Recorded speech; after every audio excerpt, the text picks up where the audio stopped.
ये अपनी बहन बेटी की सुरक्षा के लिए अगर बांग्लादेश जैसी स्थिति पैदा होती है तो मुल्लाओं को अपनी सुरक्षा काटना है, विधर्मियों को अपनी सुरक्षा है। तो जय श्री राम, जय श्री राम, जय श्री राम। जय श्री राम, जय गौ माता की। भाइयों, जैसा जैसा बांग्लादेश में हो रहा है, ऐसे इस्लामिक कट्टरपंथियों को भारत के अंदर सीधा सीधा मैसेज है। अगर कोई भी हमारी हिंदू बहन बेटियों को या देश के अंदर किसी भी हिंदू परिवार को इस तरीके से परेशान करेगा या प्रताड़ित करने की कोशिश करेगा तो उसका इलाज कर दिया जाएगा। और सभी हिंदू परिवार को इसीलिए ही हम शस्त्र का वितरण कर रहे हैं। अगर भारत के अंदर इस तरीके की विचारधारा को समाप्त करना है तो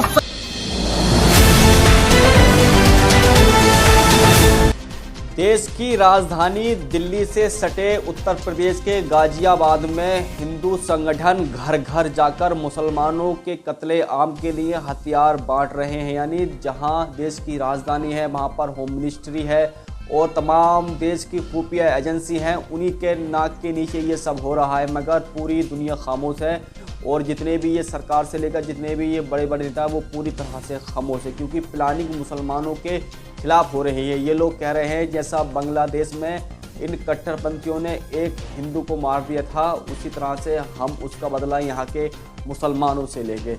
मैं कहना चाहूँगा कि ये लोग जो कर रहे हैं, क्या इनके साथ भी कुछ नेता हैं?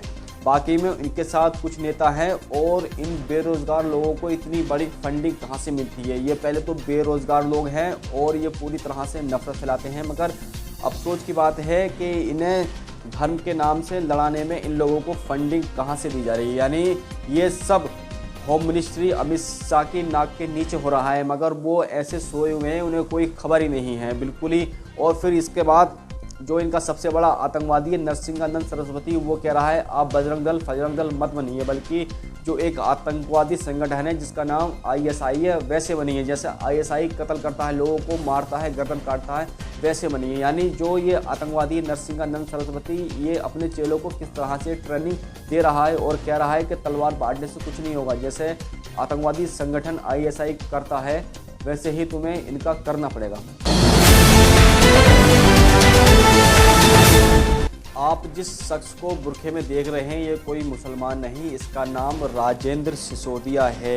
इसने एक नाबालिग बच्ची का रेप किया था और तब से ये भागता छुपता फिर रहा है, वो भी बुरखे की आड़ में।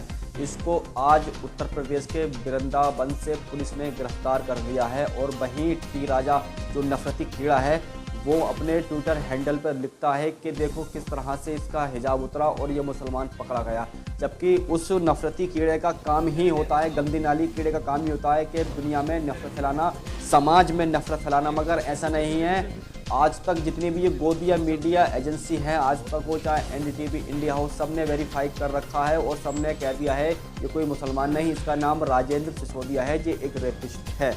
और ये पिछले कई सालों से डूबता भागता फिर रहा है इधर से उधर। इस पे पिछले 5 मुकदमे हैं। मगर जो नफरती कीड़े होते हैं जैसे टी राजा है और भी है नरसिंहानंद सरस्वती हैं, वो लोग ये लिख रहे हैं कि ये देखो हिजाब उतरते ही मुसलमान की पहचान हो गई। ये इस तरह से ही कंटेंट ढूंढते हैं और समाज में जो गंदगी है वो फैलाने का काम करते हैं टी राजा जैसे।